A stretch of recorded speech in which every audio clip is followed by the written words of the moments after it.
출애굽기 14장 조금만 더 줄여주세요. 1절부터 14절.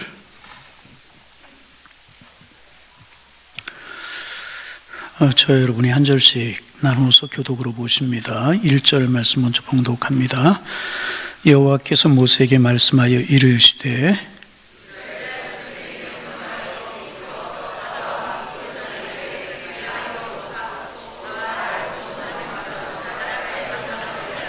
바로가 이스라엘 자손에 대하여 말하기를 그들이 그 땅에서 멀리 떠나 광야에 갇힌 바 되었다 하리라.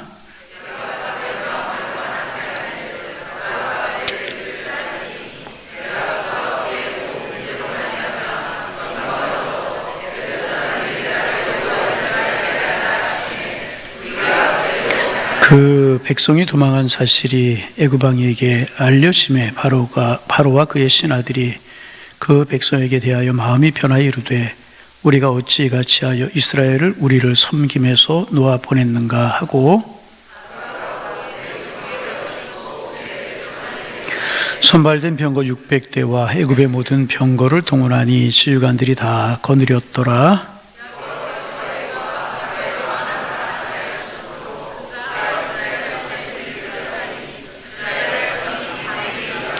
애굽 사람들과 바로의 말들, 병거들과 그 마병과 그 군대가 그의 뒤를 따라 바알스본 맞은편 비하히롯 곁 해변 그들이 장막 친 데 미치니라.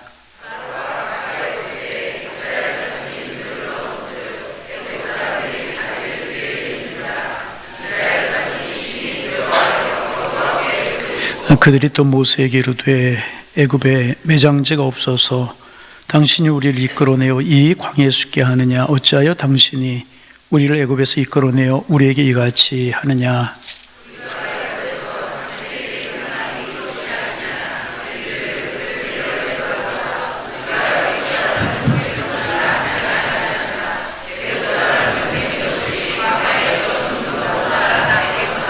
우리 13절, 14절 함께 보십니다. 모세가 백성에게 이르되 너희는 두려워하지 말고 가만히 서서 여호와께서 오늘 너희를 위하여 행하시는 구원을 보라.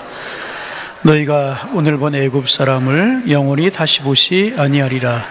여호와께서 너희를 위하여 싸우시리니 너희는 가만히 있을지니라. 아멘.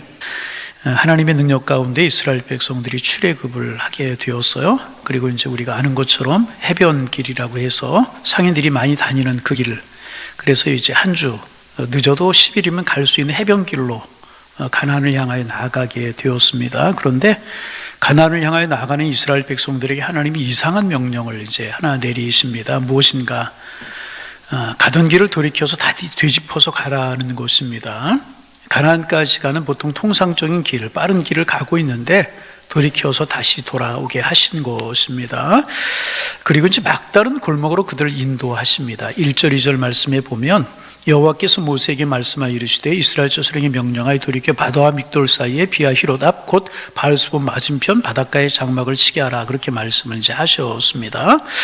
여러분, 지금 막 이스라엘 백성들이 바로의 손에서 노임을 받았잖아요. 430년 만에 노임을 받은 것입니다. 쉽게 노임을 받은 것이 아니라 모세와 바로, 조금 더 확장해서 이야기하면 하나님과 바로, 그죠? 이제 거역하는 바로를 향하여 하나님 재앙을 내리시고 인간적인 눈으로 보면 그런 대결을 통해서 참 어렵사리 이스라엘 백성들을 가라고 바로가 허락을 하지 않았습니까? 그래서 바로의 손에서 막 노임을 받았어요. 우리가 10가지 재앙을 통해서 나눈 바와 같이 바로가 가라, 아이들만 두고 가라, 멀리만 가지 마라, 이렇게 여러 번 하면서도 마음을 여러 번씩이나 변덕을 일으키지 않습니까? 그러니까 이스라엘 백성들을 지금 놓아주긴 했지만 언제 또 마음의 변덕을 일으켜서 군사를 이끌고 추격해 올지 모르는 그런 상황이었습니다. 그런데 하나님께서 갑자기 이스라엘 백성들을 돌이켜서 온 길로 뒤집어 가게 하는 것이었습니다. 1km라도, 아니 100m라도, 아니 한 발짝이라도 애굽에서 멀리 떠나야 되는 그런 상황인데 하나님께서는 가던 길을 돌이켜 다시 돌아오게 이제 하신 것입니다. 그리고 이제 이스라엘 백성들이 진영을 갖추게 하고 진을 치게 하시는데 거기가 어딘가 하면 비하히롯이라고 하는 곳과 바알스본이 중간에 진을 치게 이제 합니다. 이 비하히롯과 바알스본이라고 하는 것은 마주보고 있는 이런 산입니다. 한쪽에 이제 그 비하히롯이라고 하는 산, 바알스본이라고 하는 산이 이렇게 있는 곳입니다. 그리고 이제 앞에는 홍해가 가로막혀 있었습니다. 사방이 막힌 거예요. 그러니까 양쪽이 산으로 막혔고 앞은 홍해가 가로막혀 있는 그런 상황이었습니다. 이제 뚫려 있는 길은 하나뿐이, 뒤로 갈 수밖에 없는 길, 애굽으로 돌아갈 수 있는 길 하나밖에 없는 그런 상황이었습니다. 그러니까 애굽의 군대가 추격해 오면 완전히 고립될 수밖에 없는 그런 막다른 골목이었습니다. 그런 곳에다 하나님께서는 돌이켜 오게 하셔서 이스라엘 백성들로 하여금 진을 치게 하신 것입니다. 그 모습을 보고 바로가 조롱할 것이 뻔하지 아니하겠습니까? 하나님께서는 이제 그것도 아셨습니다. 우리 이제 화면을 보면서 하나하나 읽어가면서 오늘 좀 공부를 좀 할까요? 3절 말씀 좀 띄워주세요. 읽어볼까요? 바로가 이스라엘 자손에 대하여 말하기를, 하나님께서는 바로가 할 말도 알고 있었습니다. 야, 너희들이 우리를 떠나서 멀리 간다고 그러더니 기껏 멀리 가서 갇힌 바가 되었구나. 바로가 조롱하며 또 비난하면서 군대를 이끌고 그들이 그 갇힌 곳에서 벗어나기 전에 우리가 빨리 그들을 다시 잡아오자 하고 쫓아올 것이라고 성경은 이제 그렇게 이야기하고 있습니다. 하나님이 아셨다는 이야기죠. 그런데 한 가지 이제 우리가 좀 주의 있게 봐야 될 것은 뭐냐 하면 이 지명이 가지고 있는 이름의 의미라는 것입니다. 이스라엘 백성들이 막다른 곳에 진을 쳤는데 한쪽이 비하히롯이라고 하는 것, 한쪽은 바알스본이라고 하는 곳이었는데 비하히롯이라고 하는 말의 뜻은 하나님의 구원, 그런 뜻입니다. 뭐라고요? 하나님의 구원. 비하히롯이 하나님의 구원, 그런 하나님의 구원이 있어요. 그리고 이제 바알스본이라고 하는 이름의 뜻은 뭐냐 하면 바알신의 눈길, 그런 곳입니다. 하나님의 구원, 바알신의 눈길, 그런 곳입니다. 그러니까 이제 이스라엘 백성들이 갇히게 돼 앞에 홍해가 있고 양쪽에 산이 있는데 비하히롯이라고 하는 산과 바알스본이라고 하는 산이 있는데 그곳이 어떤 곳이냐? 이스라엘 백성이 그런 곳에 몰리게 되는데 그것은 어떤 곳이냐? 하나님의 구원의 손길과 바알의 눈길이 마주보고 있는 곳이었다는 것입니다. 다시 말하면 하나님의 역사도 있고요, 바알신의 역사도 있는 그런 곳에 이스라엘 백성들이 갇히게 이제 되었다는 것입니다. 그러자 바로가 말합니다. 이제 보니 하나님이 인도하신 것이 아닌 모양이네. 내가 저 모세의 눈속임에 속아서 원의 일체에 속아서 저들을 내보냈는데 빨리 군사를 풀어 저들을 잡자. 그리고 그는 이제 600승의 병거를 거느리고 많은 군사를 거느리고 바람같이 이스라엘 백성들의 뒤를 추격해 옵니다. 그래서 불과 며칠 전만 해도 이스라엘 백성들이 진친 곳에 이르러서 이제 마주 보는, 그 애굽의 군사들은 마주 보이는 곳에 진을 치게 된 것입니다. 이제 이스라엘 백성들을 쳐들어와서 다 잡아갈 그런 준비를 바로가 하게 된 것입니다. 그런데 여러분, 이 본문을 보면서 우리가 좀 이해해야 되는, 전에도 한번 이제 말씀을 드린 적이 있는 것 같은데 이해해야 될 구절들이 두 구절이 있어요. 4절과 8절인데요. 하나하나 좀 보도록 하겠습니다. 4절 말씀 같이 한번 읽어봅니다. 내가 바로의 마음을 완악하게 한즉 바로가 그들의 뒤를, 누가 바로의 마음을 완악하게 했다고요? 하나님께서 완악하게 하셨다. 8절에 보면 또 읽어봅니다. 여호와께서 애굽 왕 바로의 마음을, 누가 바로의 마음을 완악하게 하셨다고요? 여호와께서 하게 하셨다. 여러분, 우리가 이 말씀을 잘 이해할 필요가 있는데 출애굽기를 시작해서 얼마 안 돼서 제가 한번 말씀드린 이제 그런 기억이 납니다. 설명드린 그런 내용인데 이제 기억이 안 나시거나 못 듣는 분들을 위해서 다시 한번 말씀을 드리면 이런 표현을 뭐라고 이야기하느냐? 결과동사다, 그렇게 이야기를 합니다. 다시 말하면 이 말은 무슨 뜻이냐 하면 하나님께서 바로의 마음을 완악하게 하셨다는 것이 아닙니다.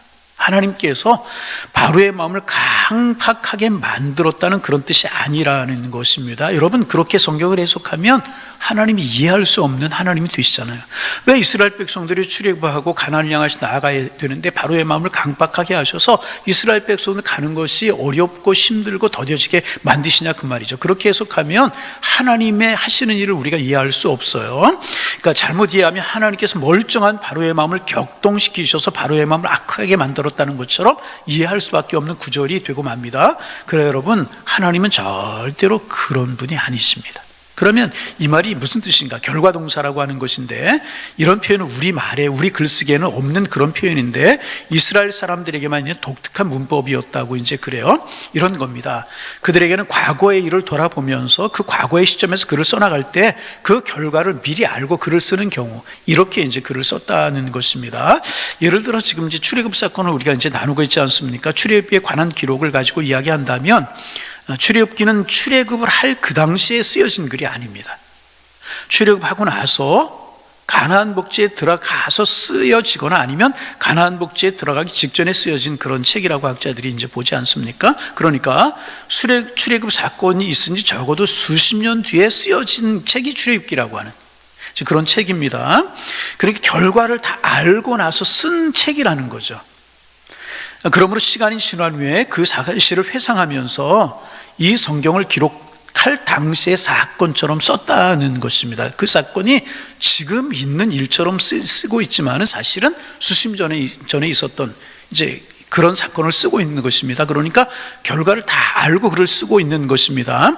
그래서 결과적으로 하나님의 구원의 관점에서 보니까 그때 바로가 그렇게 했던 것이 하나님의 구원의 섭리를 이루기 위한, 하나님의 뜻을 이루기 위한 큰 섭리가 아니었겠는가. 바로가 끝까지 그토록 악하게 한 것은 하나님께서 그 마음을 격동시킨 것이 아니겠는가 하는 결과를 가지고 설명하는, 그래서 이것을 가리켜서 예언적인 과거다 그렇게 부르기도 하고, 혹은 결과동사다 이제 그렇게 부르기도 하는 것입니다. 하나님이 바로의 마음을 그렇게 완악하고 강팍하게 만드신 것이 아니라, 그래서 이스라엘 백성들을 힘드시게 한 것이 아니라 결과적으로 볼 때 그렇게 보인다, 이런 히브리 문법적인 표현이었다는 것입니다. 하여튼 이것을 우리가 좀, 하나님이 그렇게 변덕스러운 하나님이 아니고 결과적으로 보니까 그렇게 됐다, 이제 그런 이야기, 이스라엘 백성들의 문법적인 표현이다, 이런 거 우리가 좀 이해하면 조금 더 쉽게 성경을 이해할 수 있을 것이고요. 그래서 바로의 군대는 여하튼 이제 바로는 군사를 이끌고 이스라엘 백성들을 쫓아옵니다. 그리고 그들을 조롱합니다. 너희들은 도간에 든 쥐다. 왜 가던 길을 돌이켜서 다시 이리 왔느냐?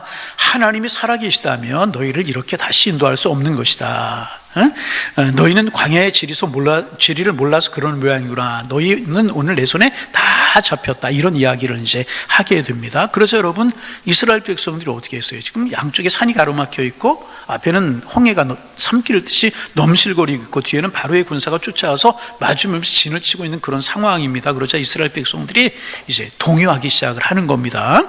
애굽에서 나와서 깊고 간다고 갔는데 하나님이 오던 길을 다시 돌아가라고 하셨어요. 그리고 하나님께서 인도하신 곳이라고 해서 가보니까 막다른 골목에 가로막히게 되어 있다는 것입니다. 그러자 그때 이스라엘 백성들이 막 흔들리고 동요하기 시작을 했습니다. 그래서 그들은 10절에 보니까 심히 두려워했다. 그렇게 힘들고 어려운 상황을 만나게 되자 그들이 제일 먼저 품었던 생각이 뭐냐 하면 두려워했다 하는 것입니다. 10절 말씀 읽어보실까요? 화면을 보시면 돼요. 10절 말씀 읽어봅니다. 바로가 10절에 없습니까? 그럼 성경 보고 읽습니다. 바로가 가까이 올 때에 이스라엘 자손이 눈을 들어 본즉 애굽 사람들이 자기들 뒤에 이른지라. 이스라엘 자손이 심히 두려워 이스라엘 사람들이 보니까 애굽 사람들이 자기들 뒤에 이르렀다, 바짝 쫓아왔다는 그런 이야기가 되겠죠. 그러니까 이스라엘 자손들이 그를 보고 심히 두려워했다, 그들은 두려웠다 하는 것입니다. 여러분, 근데 가만히 한번 생각해 보세요. 이스라엘 백성의 출애굽의 과정을 지금까지 한번 생각해 보세요. 10가지 재앙, 있을 수 없는 재앙이 내려졌잖아요. 그때 이스라엘 백성들이 한 일이 있었어요? 한 일 아무것도 없었잖아요. 누가 하셨잖아요? 누가 하셨어요? 하나님이 하셨잖아요. 10가지 재앙, 하나님이 역사하시는, 여러분 그걸 한번 생각해 보세요. 캄캄한 흑암 재앙이 많은데 이스라엘 백성들의 진영에만 환한 거예요. 밝은 거예요. 대낮같이 밝은 거예요. 애굽의 온 장자들이 다 쓰러지는데 문설주와 임방이 어린 양의 피를 바른 가정에 들어있는 사람들, 이스라엘 백성들의 가정에는요 아무런 재앙도 임하지 않는 거예요. 여러분, 그들이 하나님이 하시는 일을 똑똑히 보았잖아요. 그런데 또 조그만한 어려움이 찾아오자 동요하기 시작했고요, 두려워서 떨고 그랬어요. 그러니까 여러분, 이것은 무엇이냐? 이것은 뭐냐면 환경의 문제가 아니고 믿음의 문제라는 거예요. 그러기에 이스라엘 백성들이 믿음이 흔들렸다는 것입니다. 그리고 믿음이 흔들릴 때 제일 먼저 나타나는 현상이 뭐냐면 두려움이라는 것입니다. 그래서 여러분, 성경은 염려하지 말라고 말하잖아요. 두려워하지 말라고 말하잖아요. 왜 그렇습니까? 두려움은요, 불신앙에 근거한 것이기 때문에 그래요. 왜냐하면 불신앙이 믿음의 눈을 가렸기 때문에 두려워지게 되는 것이라는 것입니다. 그래서 여러분, 믿음이라고 하는 것이 무엇이냐? 보이지 않는 것을 보는 거예요. 그래서 믿음은 미래의 일을 믿는 것이 믿음입니다. 그래서 오늘 우리는요, 하나님을 믿는 믿음의 사람들은요, 오늘 눈에 보이는 현상을, 미래를 바라보면서 이기는 사람들이 믿음의 사람들인 것입니다. 그런데 믿음이 약해지게 되면, 믿음의 눈이 흐려지게 되면 눈에 보이는 현상의 지배를 받게 되는 것이라. 여러분, 오늘을 뛰어넘어 미래를 바라볼 수 있는 믿음의 눈이 저 여러분들에게 열려지기를 소망합니다. 여러분, 우리 베드로 이야기 잘 알잖아요. 예수님께서 오병이어 기회를 행하셨어요. 사람들이 왕을 삼으려고 하자 산에 기도하러 올라가셨고, 배를 타고 이제 건너편으로 가라고 말씀을 예수님께 제자들에게 하셨어요. 그 제자들이 배를 타고 건너가기 시작했을 때는 풍랑이 일지 않고 갈릴리 바다가 잔잔했던 것 같은데, 중간쯤 이뤘을 때 갑자기 풍랑이 치고 막 파도가 치고 그러는 거예요. 어부 출신들의 제자들이 있었지만 어찌할 수 없는 그런 풍랑이 일었어요. 그래서 여러분, 막 이제 사투를 벌이고 있었던 거죠. 그런데 그 풍랑과 파도 사이로 보니까 주님 같은 분이 걸어오시는 거예요. 그러니까 놀라서 막 유령이라고 소리를 지르는 거예요. 예수님께서 풍랑 사이로, 파도 사이로, 바람 사이로 걸어오실 거라고는 생각도 못했다가 예수님 같은 분이 오니까 오히려 유령이라고 막 놀라 소리를 지르는 거예요. 그 예수님께서 뭐라고 말씀하시냐면, 안심하라, 너희 두려워하지 말라. 같이 한번 해보실까요? 안심하라, 나니 두려워하지 말라. 이 말씀이 오늘 저와 여러분에게 주시는 말씀이 되기를 소망합니다. 그래서 가만히 보니까 베드로가 주님 같거든요. 주님, 나를 명하여 오라 하소서 그랬어요? 그러면 늘 이렇게 이야기하죠. 만일 주님이시거든, 주님일 가능성이 많다, 아닐 가능성이 많다. 아닐 가능성이 많다는 거예요. 참 마음이 아프죠? 오병이어의 기적을 보았잖아요. 예수님께서 오라, 그래서 베드로가 무리를 걷잖아요. 파도가 잔잔해진 게 아니고, 바람이 그친 것이 아니고, 풍랑이 잔잔해진 것이 아니란 말이죠. 근데 주님을 바라보자 믿음으로 무리를 걸어요. 거의 간 베드로가 마음속에 의심이 생기네. 내가 무리를 걸었네? 그리고 무엇을 바라봐요? 주님을 바라보지 못하고 풍랑과 파도를 바라보자 그 풍랑과 파도 속에 빠져들어갈 수밖에 없었다는 거예요. 여러분, 믿음으로 주님을 바라볼 때 베드로가 무리를 걸을 수 있었어요. 환경을 이길 수 있었다는 거예요. 그러나 믿음으로 주님 바라보지 못하고 믿음이 흔들리고 환경과 여건을 바라볼 때 두려움이 찾아왔고, 그 환경 속에, 물 속에 빠져들어갈 수밖에 없었다는. 다간 베드로 물속에 빠져들고 말았잖아요. 왜 의심이 많은 자요? 왜 믿음이 없는 자요? 왜 의심하느냐? 그러시고 베드로를 건져주지 않았습니까? 여러분, 믿음의 사람들 되시기를 소망합니다. 여러분, 엘리사의 종이었던 게하시에게도 그런 일이 있었잖아요. 자기의 선생님이 엘리사였었어요. 죽은 자도 살리시는 엘리야였었고, 또 나만 장으로 고치는 그런 능력이 있었어요. 그런데 어느 날 자고 일어나서 보니까 아람의 군대가 자기 집을 포위하고 있는 거예요. 그러자 하나님의 불병거를 보지 못하고 눈에 보이는 군사를 바라보고 두려워 떨게 되잖아요. 엘리사가 그를 위해서 기도하잖아요. 게하시의 영을 열어주셔서 하나님의 군대가 크다는 사실을 보게 하옵소서 기도했고, 하나님께서 게하시의 영의 눈을 열어주셨어요. 그러자 아람의 군대보다 몇 배 더 많은 하나님의 군대를 보지 않습니까? 그리고는 평안을 찾게 되었다는 것입니다. 여러분, 믿음은 주님 바라보는 것이고요, 그 믿음이 흔들릴 때 우리의 마음속에 두려움이 찾아오게 되는 것입니까? 여러분, 왜 두려움이 찾아와요? 믿음이 식고 믿음이 떨어질 때 그런 것입니다. 믿음이 흔들리면 두려움이 찾아오게 되는 것입니다. 그래서 여러분, 혹시 여러분의 인생에 두려운 분이 계십니까? 내일이 두렵고 공포스럽고 삶에 자신이 없는 분이 계십니까? 환경이 더 어려워졌기 때문이 결코 아니라는 거예요. 삶이 어려워졌기 때문이 결코 아니라는 것입니다. 팍팍한 삶이 더 팍팍해졌기 때문에 그런 것이 아니고요, 믿음이 흔들리고 있기 때문에 그런 것이라. 그래서 여러분, 두려움이 있고 어려움이 있을 때 오히려 그 두렵게 하는 그 환경과 여건을 바라보는 것이 아니라 내 믿음을 돌아볼 수 있어야 되는 것이라는 거예요. 그리고 믿음이 떨어질 때 제일 먼저 나타나는 현상이 무엇이냐? 두려움이라는 거예요. 보세요. 이스라엘 백성들이 그 많은 기적과 이적을 보았잖아요. 그런데 또 바로의 군사가 쫓겨가서 또 두려워하고 있어요. 왜 그래요? 그들의 믿음이 흔들리고 있었다는 거예요. 여러분, 굳건한 믿음의 주인공들 되시기를 주님의 이름으로 축복합니다. 두 번째, 그들을 울부짖게 됩니다. 오늘 보면 10절에 보면 이들이 이스라엘 자손이 심히 두려워서 여호와께 부르짖었다. 두려워서 여호와께 부르짖었다. 여러분, 우리는 부르짖었다 그러면 이것이 기도했다라고 하는 말로 생각할 수 있는데, 기도했다라고 하는 말이 아니고요, 이거 하나님 앞에 고함치고 울부짖고 몸부림을 쳤다는 것을 말하는 것입니다. 다시 말하면 하나님 앞에 막 항의를 했다는 거예요. 눈물을 이렇게 막 뒹굴고 그런 모습. 어린아이들이 자기 마음에 안 들면 막 땡깡을 부리고 막 울고 그러는 것처럼 그런 모습으로 하나님 앞에 보이고 그런 모습을 보고 있다는 것입니다. 그래서 여러분, 믿음이 흔들릴 때 사람들이 나타나는 특징이 뭐냐? 녹두리가 늘어요. 믿음이 흔들릴 때 울부짖기 시작합니다. 하지만 믿음이 굳건하게 서질 때 상황이 어려울지라도 침착하게 하나님 앞에 기도하게 되는 것이라. 그래서 오늘 이들에게서 믿음이 떨어질 때 어떤 모습을 갖게 되는가? 첫째는 두려워하고 두 번째는 울부짖게 되었다. 여러분, 우리의 몸부림은 울부짖는 그런 몸부림이 아니라, 몸부림치는 몸부림이 아니라 기도하는 몸부림이 되기를 원합니다. 간구하는 우리가 되기를 소망합니다. 하나님의 뜻을 바라고 믿음을 달라고 기도하는 우리의 기도가 되실 수 있기를 주님의 이름으로 축원합니다. 세 번째, 그들이 무엇하는가? 11절 말씀에 보면은요, 그들은 모세를 원망합니다. 11절 읽어볼까요? 읽어봅니다. 그들이 또 모세에게 이르되 애굽에 매장지가 없어서 당신이 우리를 이끌어내어 이 광야에 죽게 하느냐?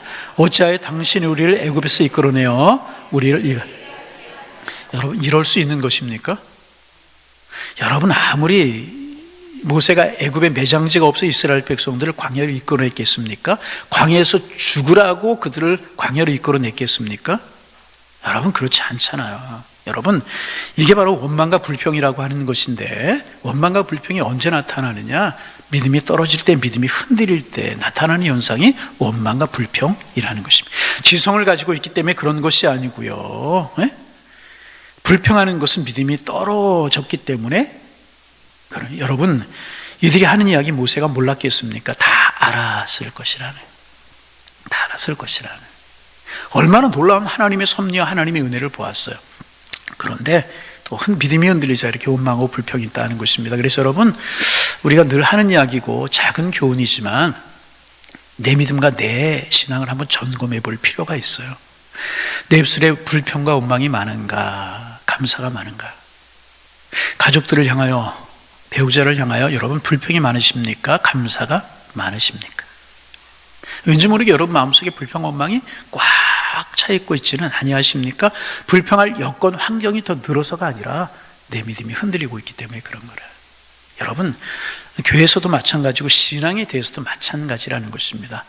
왠지 모르게 자꾸 원망의 마음이 나오고 불평의 마음이 나오면 불평하게 만들고 그 원망하게 만드는 여건을 바라보는 것이 아니라 내 믿음을 점검해 보는 거예요. 말씀으로 내 믿음을 하나씩 하나님 앞에 기도하면 내 믿음을 점검해 보는 거예요. 그러면 틀림없이 불평거리, 원망거리 때문에 불평하는 것이 아니라 내 믿음 때문에 내가 불평하고 원망하고 있다는 사실을 내가 깨달을 수 있게 되는 것이라. 여러분, 불평거리, 원망거리 있거들라 그 환경, 그 여건, 그 사람, 나를 불평하고 원망하게 만드는 그 일들을 바라보는 것이 아니라 주님을 바라보시기를 바랍니다. 주님 바라보는 거예요. 그래서 늘 제가 말씀을 드리잖아요. 하나님의 사람들 어떤 사람들이냐? 힘들게 만드는 사람이 있어요. 그러면 힘들게 만드는 그 사람을 직접 바라보는 사람이 신앙인이 아니고 십자가 통해서 그 사람 바라보고 십자가 통해서 그 사건 바라보는 사람. 다윗의 애가 그렇잖아요. 여러분, 다윗의 애가 다윗이 뭘 잘못했다고 그렇게 죽이려고 집요하게 쫓아다닙니까? 죽기보다 힘든 세월을 다윗이 지내잖아요. 인간적으로 생각하면 사울 죽이고 싶은 마음이 들지 않았겠어요? 그런데 사울을 죽일 수 있는 기회가 2번씩이나 찾아와요. 굴에 숨어있는데 사울이 들어와요. 그리고 볼일을 봐요. 그렇잖아요? 누가 그러더라고, 찌르고 눌러앉히면 된 거 아니겠느냐고. 그렇잖아요?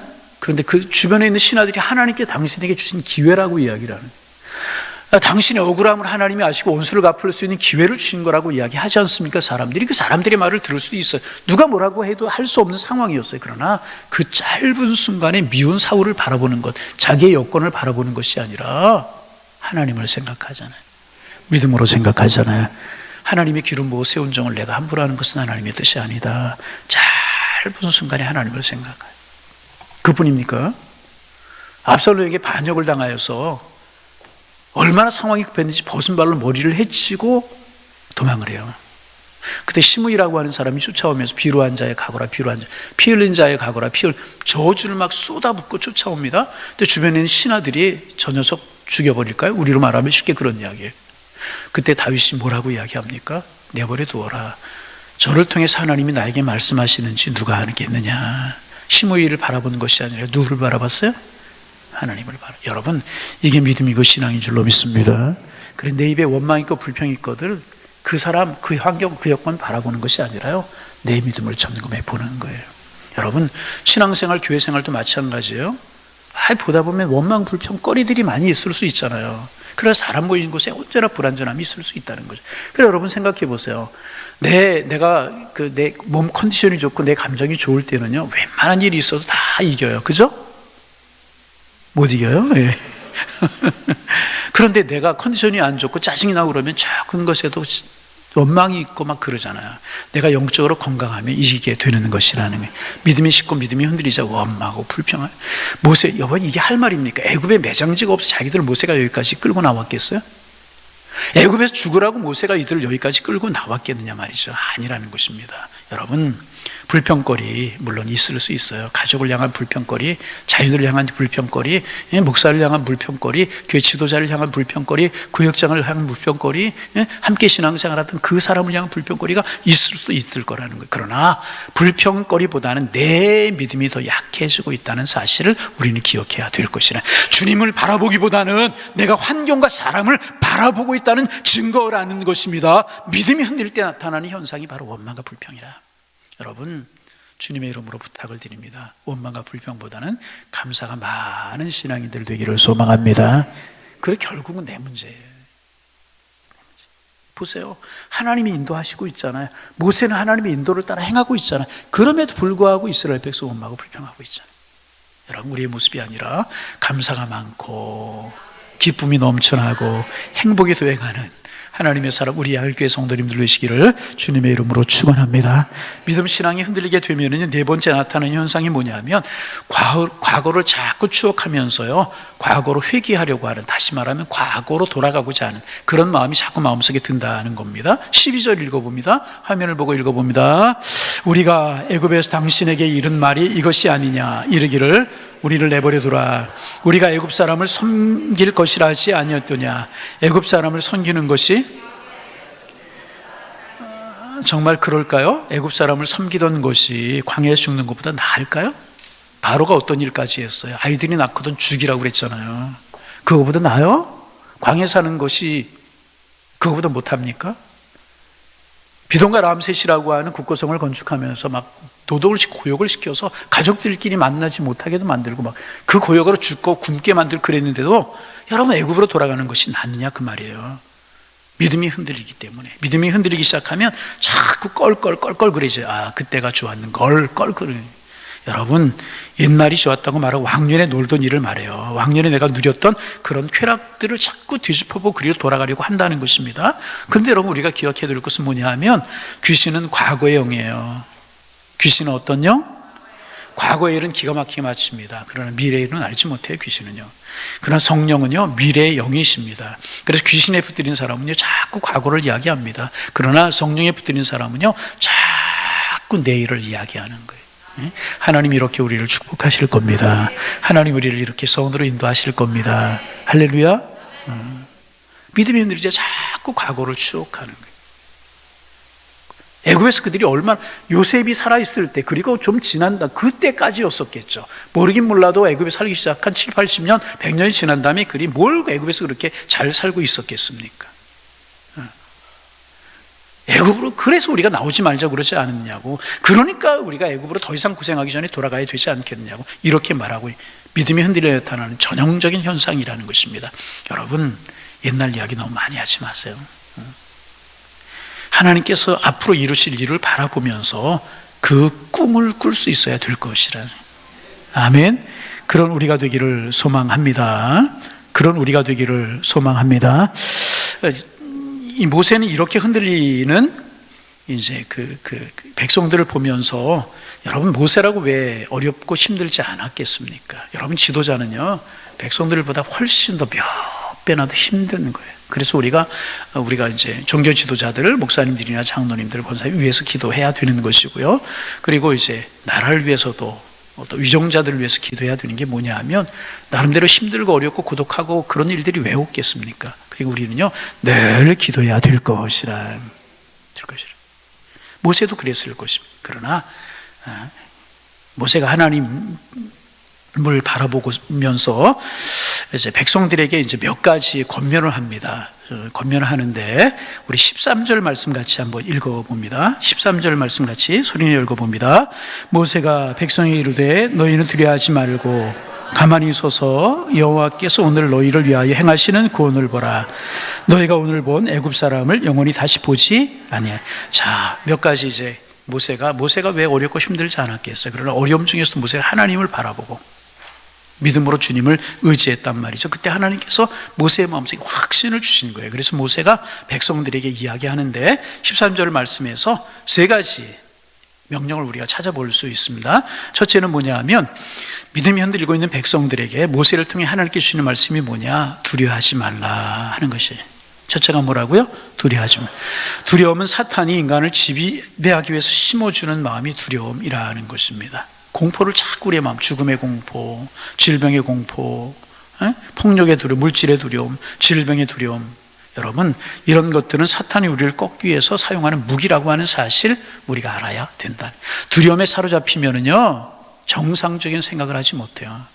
자신의 능력을 발휘하지 못하게 되는 것입니다. 그러므로 공궁에 처할지라도 두려움에 빠지지 않으면 빠져나올 수 있는데, 두려움 때문에 빠져나오지 못하는 경우가 훨씬 더 많다는 것입니다. 그래서 여러분, 우리 많이 들은 이야기 있잖아요. 전염병이 돌면 그 전염병보다 죽는 사람, 전염병 때문에 죽는 사람보다요, 그 병에 걸릴까봐 두려워서 떨다가 죽는 사람의 숫자가 훨씬 더 많다는 거예요. 전쟁이 일어나면은요, 총에 맞아 죽는 사람보다, 포탄에 맞아 죽는 사람보다 그 전쟁의 공포 때문에 우왕좌왕하다가 죽는 사람이 훨씬 더 많다는 거예요. 결국 뭐예요? 두려움 때문이라는 거예요. 여러분, 믿음으로 두려움을 이기시는 하나님의 사람들 되시기를 바랍니다. 믿음, 두려움을 이기려 서 두려워하지 말라. 그들에게 제일 먼저 모세를 통해서 하나님께 하신 말씀이 뭐냐? 두려워하지 말라.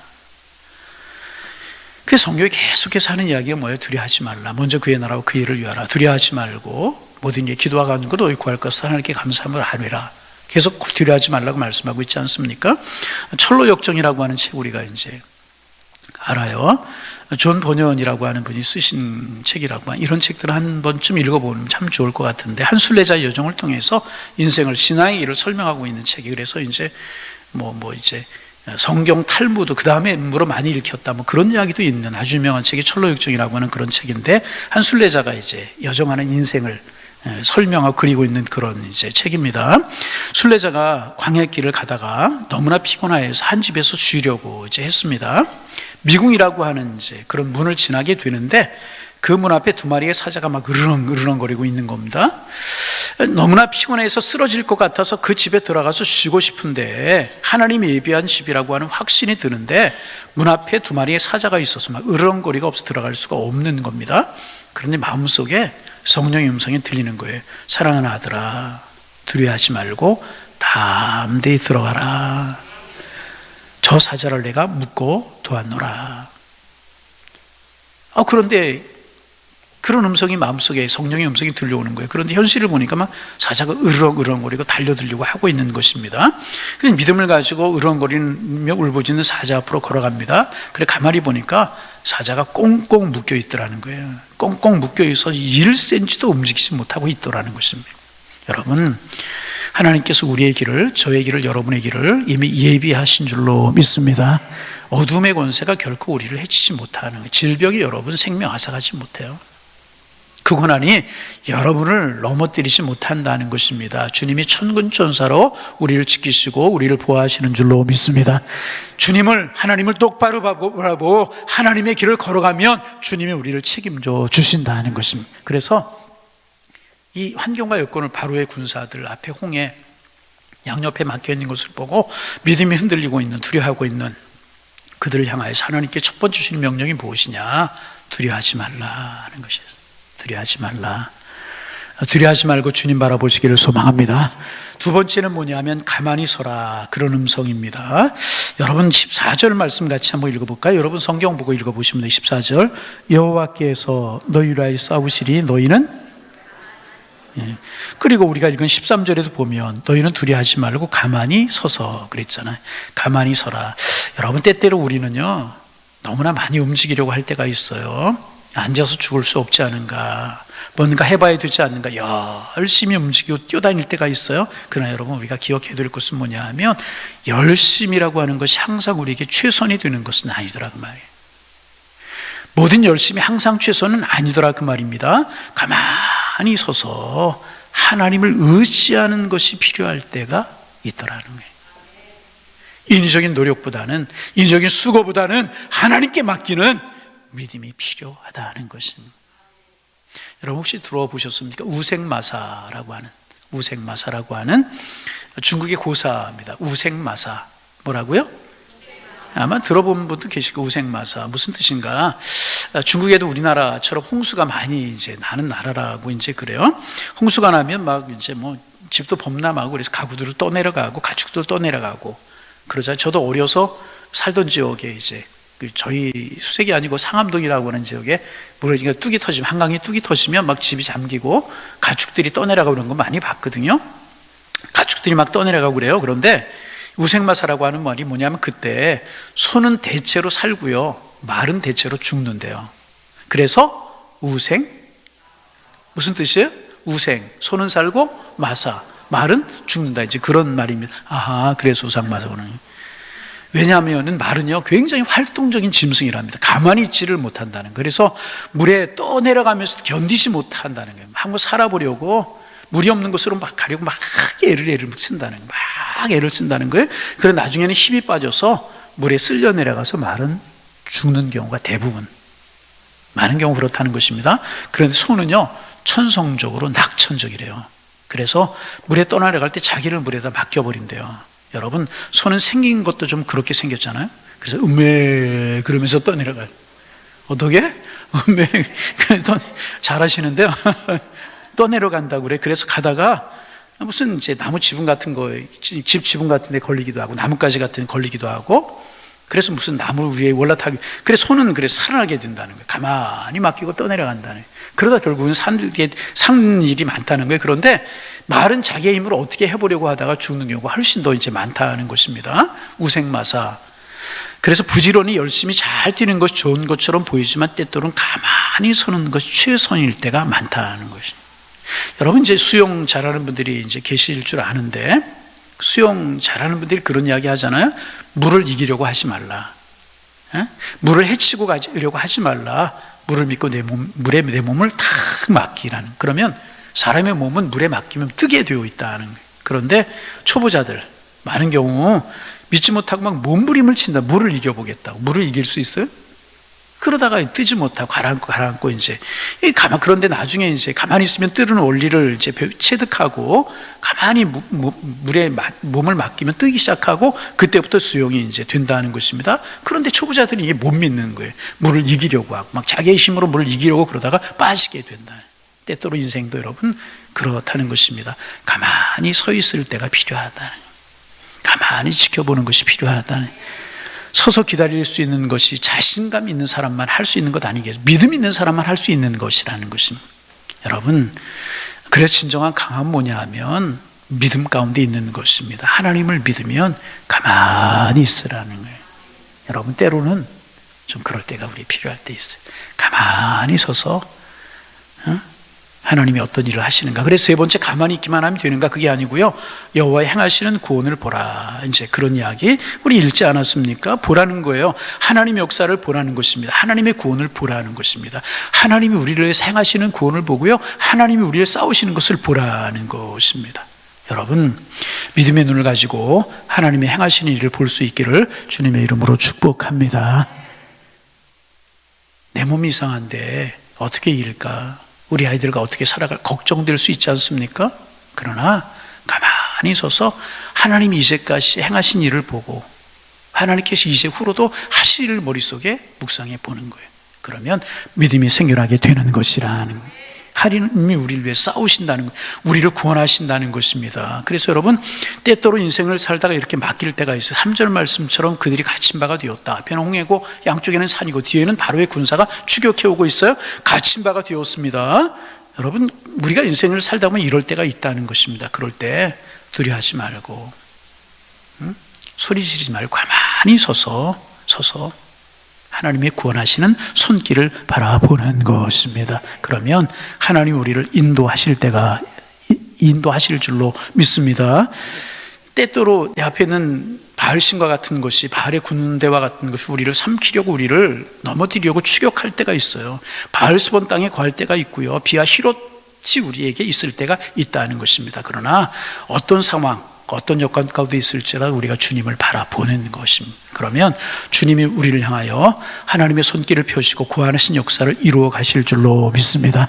이스라엘 백성들처럼 두려워하지 말고 울부짖지 말고 옛날에 있던 곳으로 좋아하지 말고 과거를 추억하며 돌아가려고 하지 말고 하나님의 인도와 섭리가 그 속에 담겨 있음을 믿는 믿음으로 가만히 서 눈을 들어서 하나님이 행하시는 구원을 보면 하나님 우리를 위하여서 싸우실 줄로 믿습니다. 그리고 승리는 하나님의 것이라는, 그리고 우리는 하나님의 편에 선 사람들이잖아요. 그러므로 우리는 하나님께서 행하시는 구원과 승리를 보고 주님이 인도하시는 축복 속에 우리의 인생을 살아가게 될 줄로 믿습니다. 결국은 뭐예요? 바로의 군사가 아니었고요, 결국은 홍해가 아니었어요, 양옆에 있는 산이 문제가 아니었고요, 결국은 이스라엘 백성들의 믿음이었다는 거예요. 오늘 우리의 삶도 똑같은 것입니다. 결국은 우리의 믿음인 줄로 믿습니다. 주님, 믿음 주옵소서. 큰 믿음의 주인공 되게 도와주셔서 행하시는 구원을 보고 이기며 주의 은혜 속에 동참하며 살아가는 하나님의 사람들 되게 하옵소서. 우리의 기도의 제목이 되어서 어떤 환경 가운데서도 바로의 군사를 수장시키시고 홍해를 가르시고 인도하시는 하나님의 축복을 누리며 살아가는 하나님의 사람들 다 되실 수 있기를 주님의 이름으로 축원합니다. 기도합니다. 하나님 아버지, 결국은 믿음인데 우리에게 믿음 허락하여 주옵소서. 하나님, 홍해를 바라보고 양옆에 있는 콱 막힌 환경을 바라보고 바로의 군사 같은 우리를 힘들게 하는 일들을 바라보지 않으며 가만히 서서 오늘날 우리를 위하여 행하시는 주님의 구원을 보며 하나님을 향하여 눈을 들 수 있도록 인도하여 주셔서 하나님의 승리가 저희들의 승리가 될 수 있도록 축복하여 주옵소서. 주님 간구합니다. 믿음 주시고 은혜 위에 은혜를 더하여 주시어서 주님의 구원을 보며 주님의 승리를 보며 주님과 함께 한 걸음 한 걸음 가나안을 향하여 나아갈 수 있는 저희들의 삶이 될 수 있도록 하나님 축복하여 주옵소서. 예수님의 이름으로 기도하옵나이다. 아멘.